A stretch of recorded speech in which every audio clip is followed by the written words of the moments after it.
Hey guys, welcome back to MLB 23 The Show, Red Sox franchise. But today we go head to head with the Los Angeles Angels right here. So far, they pretty much have the same record as we do, 9-4, 9-3. And today we have James Paxton on the mound today.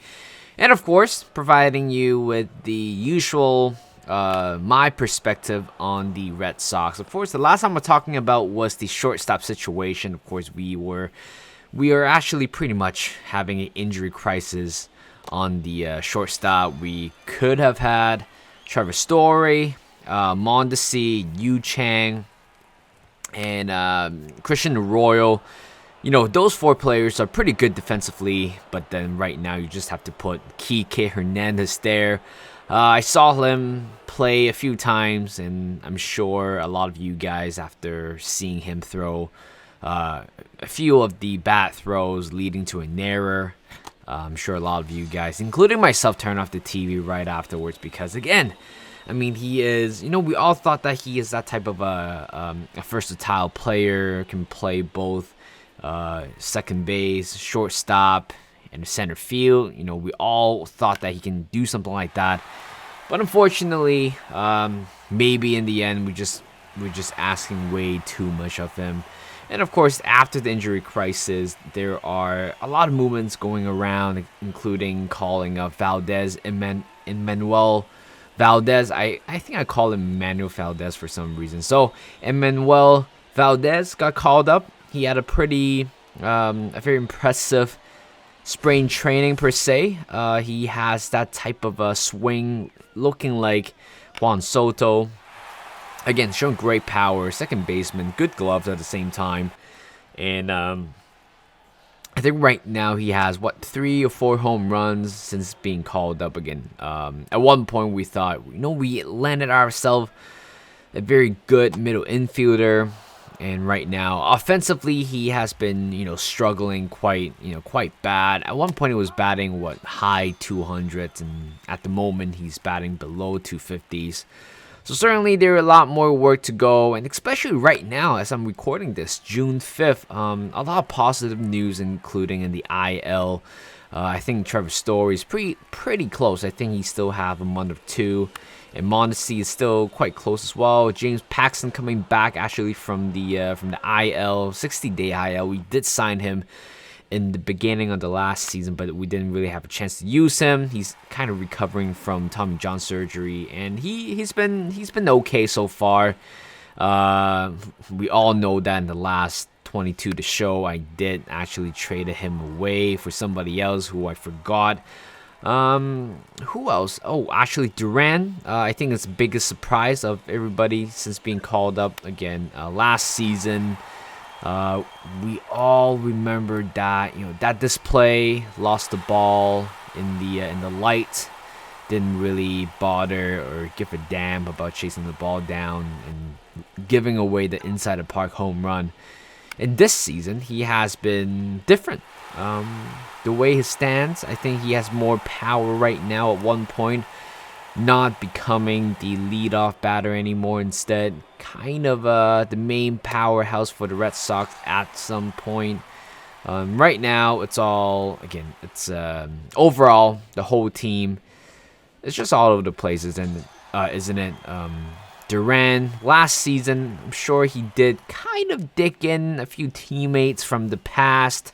I think he had a interview a few weeks before, saying that this year he has been more comfortable. The guys were trying to help him out a little bit more than before. I'm sure he might be referring to, Senator Bogarts or JD Martinez, but based on what I know about them, I don't think it's dumb, but it's more like the way how he approached the play has been different, which is very, very impressive. And Tapia, unfortunately, today he got DFA. I felt bad for him because honestly, he is a pretty good backup left fielder or outfielder.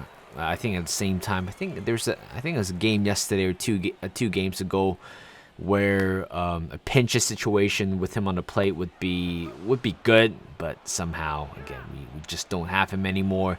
Duvall's coming back, I believe so. I think he might be activated very soon on Thursday. Christian Aurora has been activated already. So we're gonna see a lot of movement in the in the squad, in the roster. Well, Tapio was unfortunately the one being picked right there, and I'm not sure who's gonna be. I think the next player might be getting sent down is probably Pablo Reyes. I don't think I've heard of that player before. Apparently he batted pretty nicely for the Red Sox for a month or so after the injury crisis. But then, and yeah, I'm sure Pablo Reyes at the moment might get DFA very soon, and Emmanuel Valdez will be sent down afterwards, which makes room for Adam Duvall. I'm sure at the moment, Jaren Duran is going to stay in the clubhouse at the moment. Right now, there's just a lot of movement going on. Certainly I couldn't really keep up with everything, but most importantly, again, since I've been away for a while, the bullpen has changed significantly compared to a few months when I recorded any of the gameplay. Whitlock has been on and off with the IL.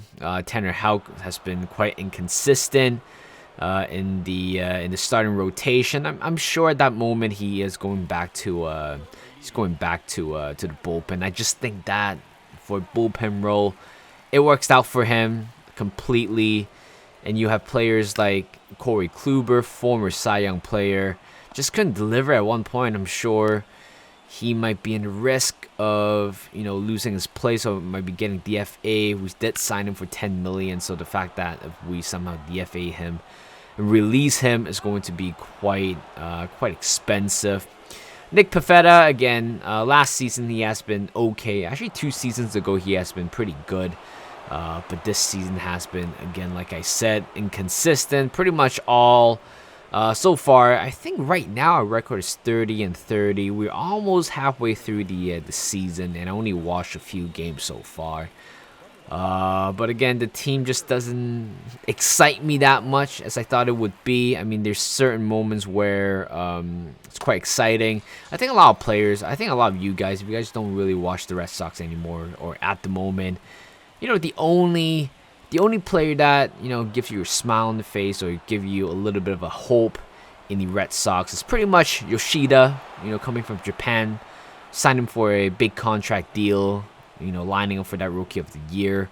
Right now he has 7 home runs and 30-something or 40-something RBI, and he's the only player right now in the Red Sox squad where I felt like who's batting in a quite consistent basis.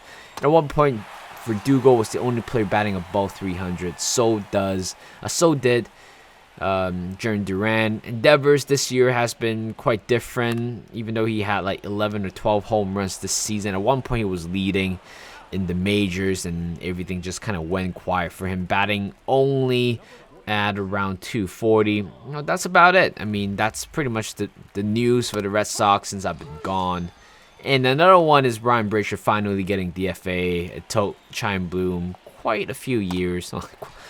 Actually, it's been long overdue, I think. I think after the year of winning the 2018 World Series, I think that was pretty much the end for Ryan Brasher, but I have no clue how he's still with the squad, back then. But right now, at least we know that he is no longer with the Red Sox, which is a good thing in the end. I just don't quite see him as a long-term player for the Red Sox anymore. And right now we are pretty much still need to figure it out, the whole madness going on with the Red Sox organization. We were doing horrible at the start of the season, and in the middle of it, I think after the Tampa Bay Rays series, early in the season, we played pretty well.